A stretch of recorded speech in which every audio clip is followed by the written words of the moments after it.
There have been 2 more arrests in connection with last weekend's riots in downtown Fargo, and police say they've identified more than a dozen other suspects. And now there is word of another protest that's being planned in downtown Fargo for the end of this week. The Valley Today's Abby Furchner joins us live from downtown this morning with more on who police are looking for. Good morning. Fargo police say detectives and members of the Metro Street Crimes Unit have been working since Saturday night trying to find the people involved in Saturday night's riots. 21-year-old Abdimanan Habib of Fargo was arrested by the Metro Streets Crime Unit for arming rioters. He's in the Clay County Jail awaiting extradition to North Dakota for the felony charge. A juvenile was also arrested for criminal mischief. Police are also asking for help identifying 18 other people regarding criminal activity during Saturday night's riot. Here are some of the suspects they're looking for. All of the pictures are posted on Fargo PD's Facebook page, and we have them on valleynewslive.com. Just click on the story and you'll be able to scroll through all of those photos. More than 700 people have piled onto the police Facebook post, and some are offering what could be key information to investigators. But you can also pass on information anonymously.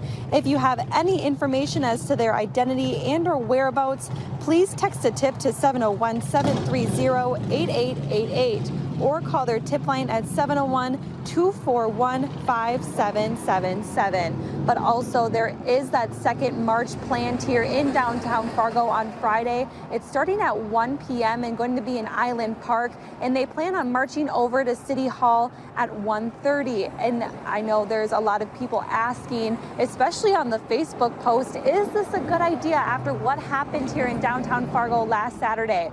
But the organizers are saying that this is going to be a peaceful sit-in where they just want to sit peacefully outside of City Hall, talk with the mayors and the police chief, and of course they are saying you can bring flowers as well to honor George Floyd. But they're saying this is hopefully going to be that peaceful protest they're looking for. Yes, hopefully it remains that way. And we do apologize for the motorcyclist who went by and kind of drowned out the noise there for a little bit. But we do have all this information on the VNL News app. But hey, that person probably had a good idea. It's pretty nice out there, so you might as well get on the bike and take it for a ride. Let's get that motorcycling forecast from our First Alert Storm Team forecaster, meteorologist Lisa Green. Okay, maybe you're not focusing on riding today, but it looks like a pretty nice start to our day. Hey, yeah, it looks great for anybody who wants to be out and about here this morning and through much of the day. We've got some great conditions, lots of sunshine, blue sky for us here this morning, and just really a nice quiet start. And temperatures, they're on their way up too. A little cool at the moment if you're going to be out and about, but we really are going to feel some summertime weather here. It's 54 degrees in Fargo, 52 degrees rather, 54 in Bemidji. It's 50 in Grand Forks. We have just a couple of clouds around the Grand Forks area, already at 61 in Fergus Falls. The wind is very light. It's going to take a southerly turn as we head into the day today. And your radar and satellite map showing again just a couple of clouds over by Grand Forks, but other than that, we're looking quiet and clear. Now this afternoon, this is your planner for the 5 o'clock hour. We're going to see temperatures in the upper 70s to some low 80s this afternoon.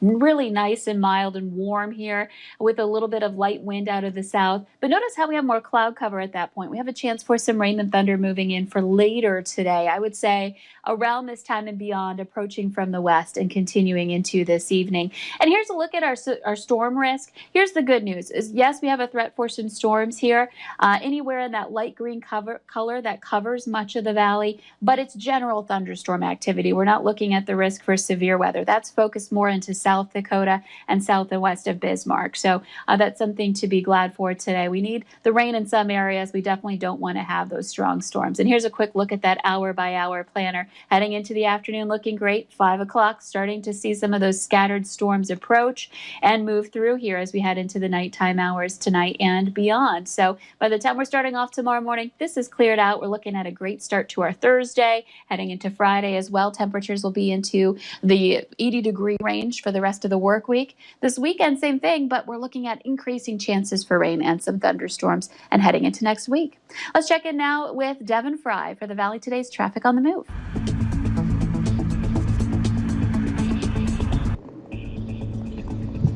Thanks, Lisa. Please ignore the vision problems real fast. We're going to turn on to I-29 here, and then the sun won't be blinding us and we'll be able to see. Now, overall, the traffic flow this morning, it's been building up pretty quickly throughout the morning. Normally around this time, we're really just starting to hit a little bit of a traffic flow, but today things are looking busier throughout the FM area so far this morning. And it's not just confined to the interstates. 45th Street was looking much busier than it normally was, as is 32nd Avenue. So just be prepared for a little bit of a busier traffic flow this morning, and factor that in with some lane closures that we've been experiencing throughout the area. And you could be running into some delays as we hit the 7 o'clock hour. Now, another thing that may be causing delays is these lane closures here on I-29. Those are still in full effect right now. You can see how heavy the traffic flow is building up around that 13th Avenue turnoff. So just be prepared to face obstacles like that as you make your way out the door. We're going to keep checking out the roadways, but for now, for your traffic on the move, I'm Devin Fry.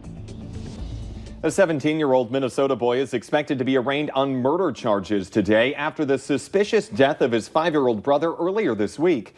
Emergency crews were called to a home in Iota, Minnesota, Monday afternoon and found the young boy in an upstairs bedroom not breathing. He was taken to the Mayo Clinic where he was pronounced dead. The 17-year-old brother of the child was taken into custody and charged with second-degree murder. Police say the child most likely died from asphyxiation, but they are not commenting on how that happened. The children's mother was not home at the time of the incident, and the other children who were in the home did not see what happened. The small town of Halstead, Minnesota lit up blue overnight after Grand Forks police officer Cody Holte was laid to rest in his hometown. Members of the community and friends of the Holte family went door to door handing out blue lights. The hope was to light up the entire town to show that the community stands behind Holte and show how much the family means to them. Some people say the gesture of lighting up the town is an appropriate way to honor Holte because he has always been a light in communities both near and far. Nobody is forgetting Cody, and we're gonna keep up. It's not gonna end today, and it's not gonna end tomorrow. He will forever be in our hearts, and we will forever be there for Tracy and Brett whenever they need us, because we are a strong community. And when one of us, something happens, it happens to all of us. The 400 lights that were given out were completely free, but many in the community still wanted to offer up a donation. That money will be given to the Holte family. A community of friends, family, fellow officers, National Guardsmen, and members of the public paid their respects to fallen police officer Cody Holte the other day. He was shot several times last Wednesday while responding to a call for backup from deputies who came under fire while serving an eviction notice.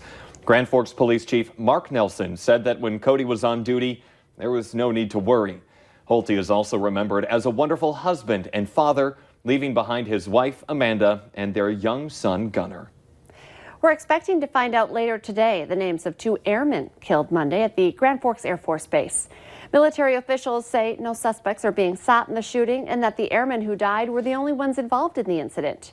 They're not commenting on whether it was a murder-suicide. The shooting happened at a dormitory on base for single enlisted airmen early in their military careers. UND is looking into what's described as a video recording deemed inappropriate by UND Athletics.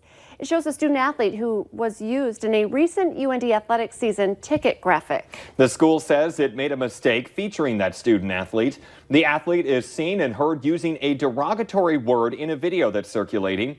It adds that the video recording is even more unfortunate at a time when so many communities are struggling with questions of racial diversity and equality. Meanwhile, the state of Minnesota has launched a civil rights investigation against the Minneapolis Police Department in hopes of forcing widespread changes following the death of George Floyd, who died in police custody last week. That investigation is a first in Minnesota. Bystander video showing Floyd's death has sparked worldwide protests.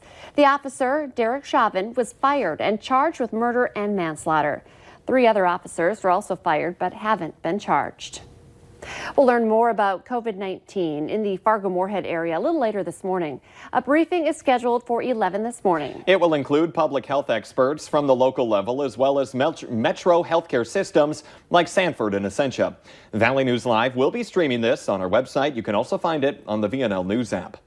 The Fargo Forests and American Red Cross are teaming up for a blood drive starting today at Shields Arena.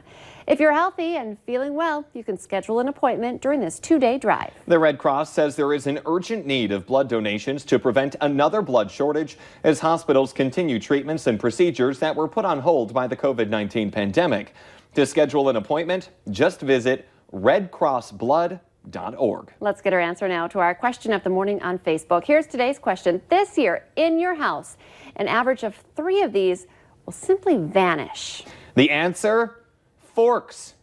I sometimes think that the dishwasher eats them. And of course, spoons often disappear at my house as well. I don't know where they are. And socks. I definitely lose more than 3 of those every single year. But thanks for playing along with us.